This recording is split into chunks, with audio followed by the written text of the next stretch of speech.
Hey folks, and welcome folks to the live stream. We are live Sunday evening time slot this week because of some feedback, and I think just trying another time might be helpful for folks. Although when I did set today's date, I wasn't really thinking that it was Mother's Day, so hopefully that's not disturbing people's plans. But definitely welcome, and we are officially in week 3 right now, so that's exciting. How is everybody doing? I know we're getting people slowly coming on here. All right, cool. So yeah, we're coming into week 3, and what I'm planning is I'm going to change up the topic a little bit. So instead of focusing on things that either get you off track or the feeling of disappointment or being discouraged, instead of focusing on that topic, I'm actually going to switch it into talking about metrics and tracking progress. I feel like that's a little bit more timely to focus on progress and measuring stuff, because now that we're coming into week 3, I feel like we're probably more likely to have established some pretty solid habits at this point. So things are starting to change, things are changing, changes are happening, and now it's the time that we want to measure it. Because as we measure, we validate our progress. And as we validate our progress, we feel like changes are happening. Subjectively, it feels like things are changing, but it really validates and it really brings a big boost of motivation to see it in writing. When you see those numbers change on the scale, or you see the pants coming on that you haven't been able to wear in several weeks, it's really cool. So that's what we're going to focus on this week. And tomorrow I'll have the first topic out on which metrics to track. But I do want to do a quick little recap of week 2 and the positivity mindset.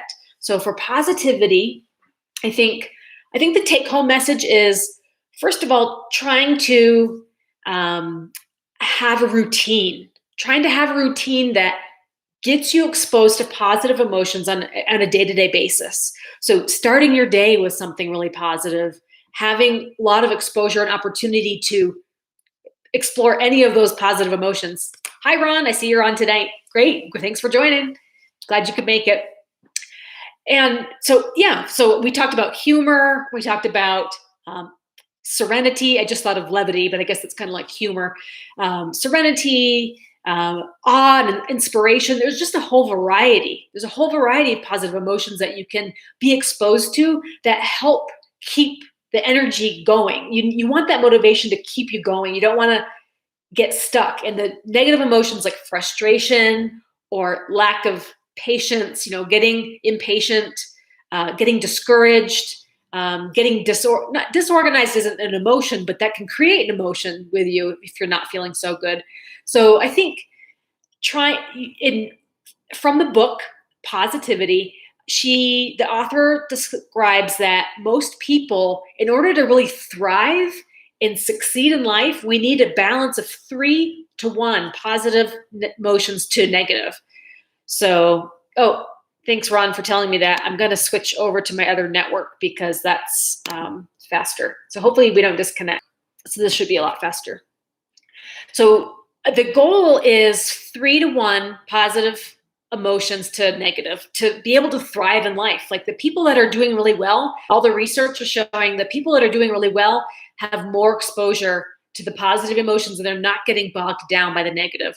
And everyone has their own, negative emotions. Like they might not have to be really strong negative emotions. They can be stuff like boredom, so even stuff that just is kind of draining can make a big impact on your ability to really thrive and flourish. Is flourishing in life. And that's what I think anyone that's trying to do a program like this or just make it a permanent lifestyle, because we want to call it lifestyle, right? We don't want it to be feeling like we're on some kind of program forever. But training yourself with a program creates a lifestyle over time. A lifestyle is just a matter of behavior change over time. So trying to really get those positive emotions part of your day-to-day, I think it's going to benefit everybody. And it really helps to always look on the bright side too. Like sometimes things don't work out the way you want them. Like we're having snowy weather. Okay.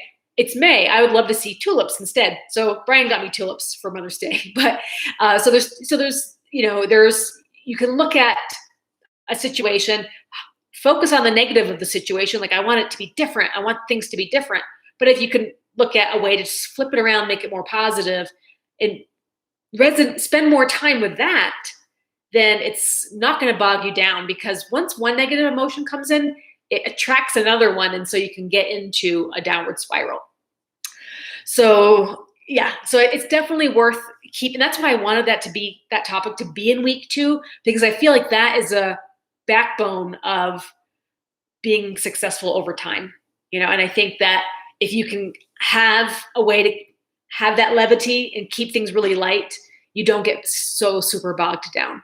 And I think, I'll probably do some future show episode about my personal story. I feel like people like to relate to you, and they want to know like how you got where you are, and did you overcome something really big? Like, unfortunately, I don't have a story. Like, I used to be 50 pounds heavier and now I'm not. I actually never had that kind of a story. I don't have any big weight loss. I've always been the same. And so I've had clients that said, I don't know. You don't really know what it's like. But then other people will say, well, I actually really want to work with somebody that's never had that problem, because they must have something working in their lifestyle where this has never been an issue. And it's not just because I went to school for it, right? So there's definitely been other habits that over time, and I'm talking about years, exercise has been one of them, that's kind of kept me going to help thwart off those negative emotions. Because imagine this, you start your day, and if you start your morning with something really positive, like for me, it was always an exercise routine, get that going, and that increases my energy, increases my mood. Well, suddenly I've got all this energy to do everything else I want to do in my day, in my life. I ended up starting my own business a couple of times, started over in life, moved across the country, started building a house, started another YouTube channel. So there was a lot of energy and a lot of things that if you're doing just the minimum, you're not going to be able to do without a solid routine that is your health and your wellness. That's the backbone of having energy, feeling good,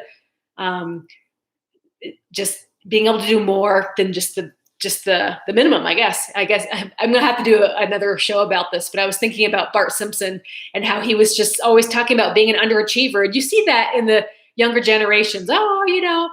Just getting by, just doing the minimum. Like, there's no above and beyond. It's kind of rare to see that.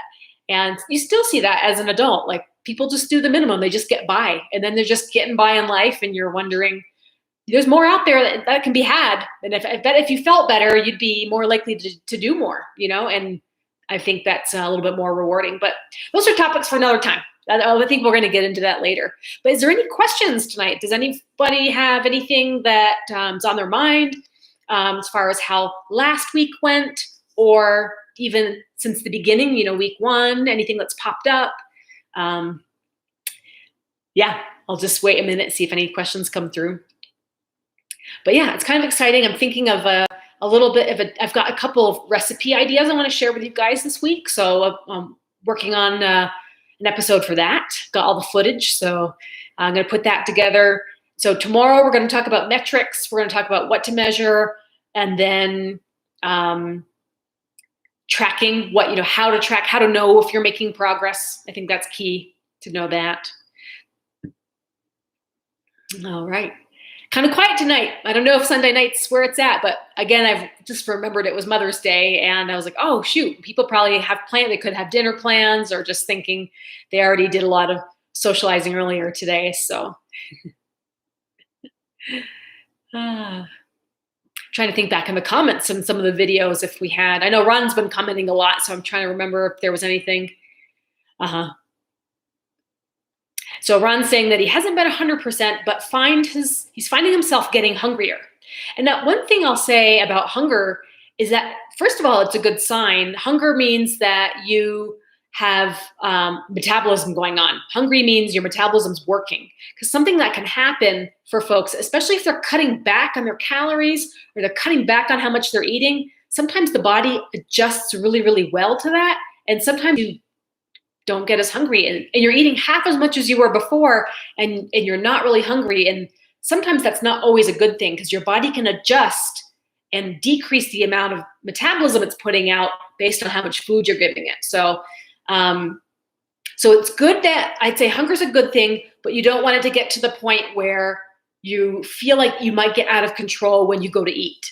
That's the only danger zone. Being hungry is okay. It's the world's best seasoning. Things taste really good when you're hungry, right? But the danger point is sometimes when you get hungry, you lose track of your mindfulness and you get a little bit out of control. You might go into automatic habit, and you might go to, oh, I'm so hungry, I'm just going to grab these chips on the counter or something. So just be careful about that. If you feel like you need to add a little bit more at your meals or a little bit more at your snack to stay out of the danger zone, it's probably okay. Being hungry means you're definitely in a deficit and your metabolism is still going. So you're probably losing. Yeah. And, oh, okay. Thanks, Ron. I didn't realize that. It said, I forgot to change the time on the reminder also to say tomorrow at, because it says tomorrow at noon. Oh, I thought it said, okay, on my reminder. Maybe when I first made it, I set it for noon at first, and then I had to change it to 6 p.m. because I thought it said 6 p.m. when I logged into it tonight. So I'm not sure about the reminders.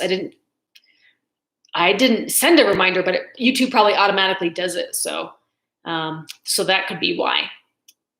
Well, I'll try it again next week. We'll see what happens. And then I wanted to mention, Ron, about the 100%, and I think we all have this expectation is that we want everything to be going perfectly. You know, we want to get an A and get 100%. You know, things going really, really well.